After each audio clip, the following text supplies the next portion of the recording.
Chào mừng quý vị và anh chị em trở lại với kênh Quang Hải Vlog. Kính thưa quý vị và anh chị em, cũng đã lâu rồi Quang Hải cũng chưa lên sóng, và hôm nay Quang Hải xin gửi đến quý vị và anh chị em một thông tin rất là tuyệt vời.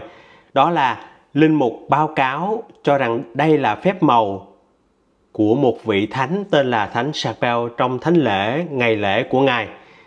Thì biến cố này đã được hàng trăm tín hữu đã chứng kiến phép màu về dầu thánh được bổ sung tại một thánh lễ tôn vinh Thánh Charbel được tổ chức ở Napoli, nước Ý vào tháng trước. Một chai dầu đã được làm phép và nhiều nhân chứng xác nhận rằng nó đã được bổ sung một cách kỳ diệu trong thánh lễ tôn vinh Thánh Charbel sau khi được sử dụng để xức dầu cho hàng trăm tín hữu tham dự. Thì biến cố này xảy ra vào ngày 24 tháng 7 năm 2025 vừa qua tại nhà thờ Thánh Ferdinand ở Napoli, nước Ý. Đức ông tên là Silvestri đã cử hành thánh lễ tôn vinh vị thánh người Liban nổi tiếng, đã thu hút hơn 500 tín hữu tham dự. Nhiều người trong số họ đã bị bệnh, theo báo cáo của tờ báo Catholic News Agency. Sau thánh lễ thì cha Silvestri đã xức dầu cho những người tham dự bằng dầu đã được làm phép, được các linh mục tên là Maronite ở Roma gửi đến đặc biệt cho thánh lễ đó. Và cha Silvestri đã kể lại trong một lá thư của ngài như sau: "Tôi không ngờ là có quá nhiều người nên đến một lúc. Lọ dầu gần như là cạn và tôi lo sợ không đủ cho mọi người."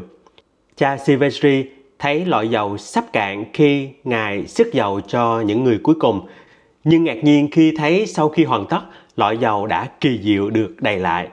Ngài chia sẻ như sau: "Khi tôi xong, tôi đóng lọ lại và đặt nó vào hộp, nhưng khi tôi đặt nó vào két an toàn, tôi nhận ra nó lại đầy. Tôi không thể tin vào mắt mình." Linh mục đã chia sẻ điều này trong lá thư của mình.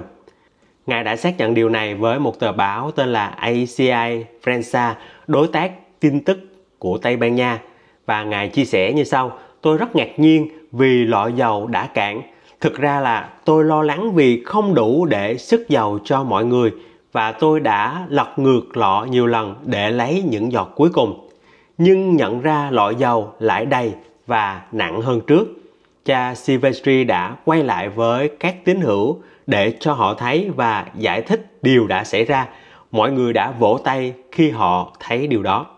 Kính thưa quý vị và anh chị em, Ngài nhấn mạnh như thế này: "Tôi không phải là người làm phép màu, tuyệt đối không.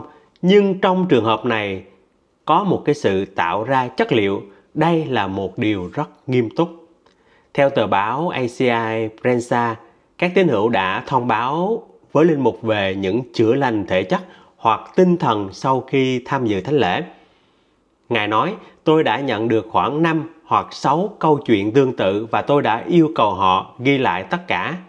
Người ta nói rằng có nhiều phép màu được cho rằng là Thánh Charbel hơn bất kỳ vị thánh nào ngoài Đức Mẹ Đồng Trinh Maria và Thánh Giuse.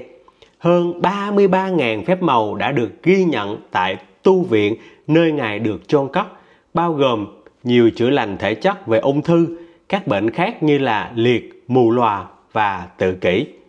Kính thưa quý vị và anh chị em, cha Silvestri nói với tờ báo ACI Prensa rằng Ngài mới gần đây mới bắt đầu sùng kính vị thánh và đã có một giấc mơ đáng nhớ về Ngài trước khi mà phép màu xảy ra. Ngài giải thích: "Tôi không biết Ngài, tôi nghe về Ngài gần đây và tôi thực sự thích câu chuyện của Ngài. Vì vậy tôi đã treo một bức ảnh trong nhà thờ của mình vì lòng sùng kính." Mặc dù Ngài chưa bao giờ tin vào giấc mơ, Ngài chia sẻ: "Khi tôi treo bức ảnh này, một đêm tôi mơ thấy Thánh Charbel nhìn tôi và cười. Điều này thực sự ấn tượng với tôi vì ảnh của Thánh Charbel luôn là hình ảnh của một người rất là nghiêm túc, nhưng Ngài đã cười với tôi." Kính thưa quý vị và anh chị em, kể từ giấc mơ đó, Ngài quyết định dành các thánh lễ vào thứ 6 cuối cùng của tháng 6 và tháng 7 cho vị thánh.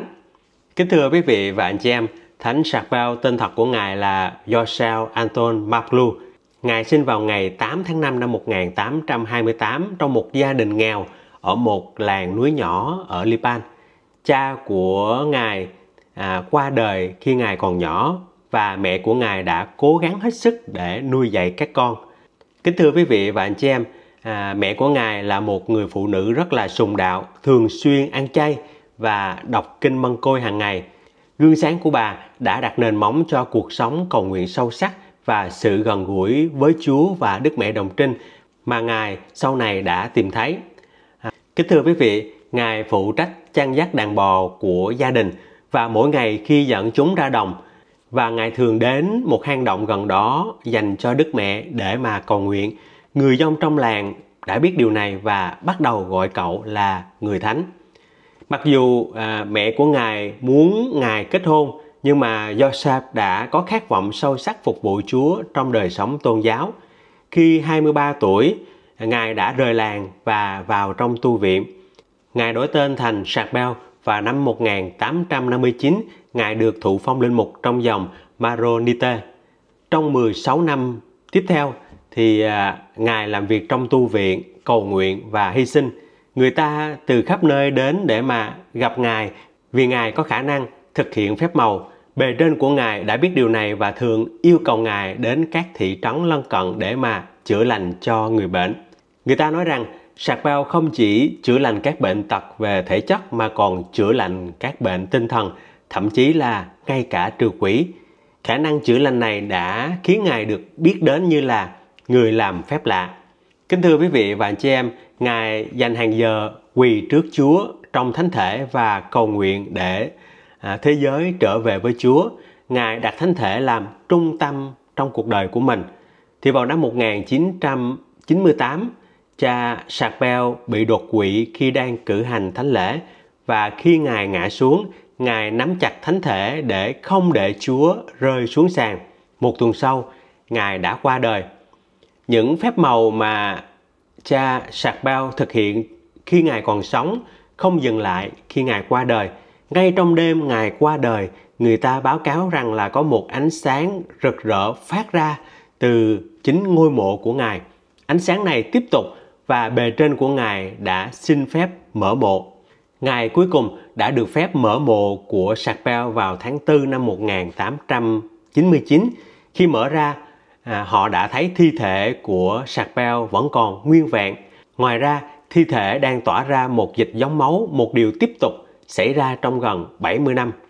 Mộ của Ngài được mở 8 lần giữa năm 1950 và năm 1975, và mỗi lần đều được các bác sĩ và đại diện của giáo hội kiểm tra. Thi thể của Ngài vẫn còn nguyên vẹn. Sau lần mở đầu tiên vào năm 1899, bề trên đã chuyển thi thể của Ngài sang một quan tài khác và đưa vào trong tu viện. Mọi người đã biết tin đó và họ bắt đầu đến thăm và cầu xin sự cầu bầu của Charbel. Có thể nói cho đến thời điểm này đã có hơn 33.000 phép màu được ghi nhận. Và như quý vị và anh chị em vừa nghe thì phép màu lõi dầu cạn lại đầy. Đây là một phép màu mới nhất được một linh mục chia sẻ lại. Kính thưa quý vị và anh chị em, thì quý vị và anh chị em nghĩ sao về biến cố này? Hãy để lại những lời comment bên dưới. Quang Hải xin chân thành cảm ơn quý vị và anh chị em đã chú ý lắng nghe. Quang Hải cảm ơn quý vị và anh chị em đã chú ý lắng nghe. Nếu quý vị và anh chị em thấy những gì Quang Hải chia sẻ là hữu ích và muốn ủng hộ, quý vị và anh chị em có thể mời Quang Hải một ly cà phê bằng một sự đóng góp nho nhỏ. Mọi sự hỗ trợ dù lớn hay nhỏ đều là nguồn động lực lớn lao để Quang Hải có thể tiếp tục duy trì công việc này. Quang Hải xin chân thành cảm ơn và hẹn gặp lại.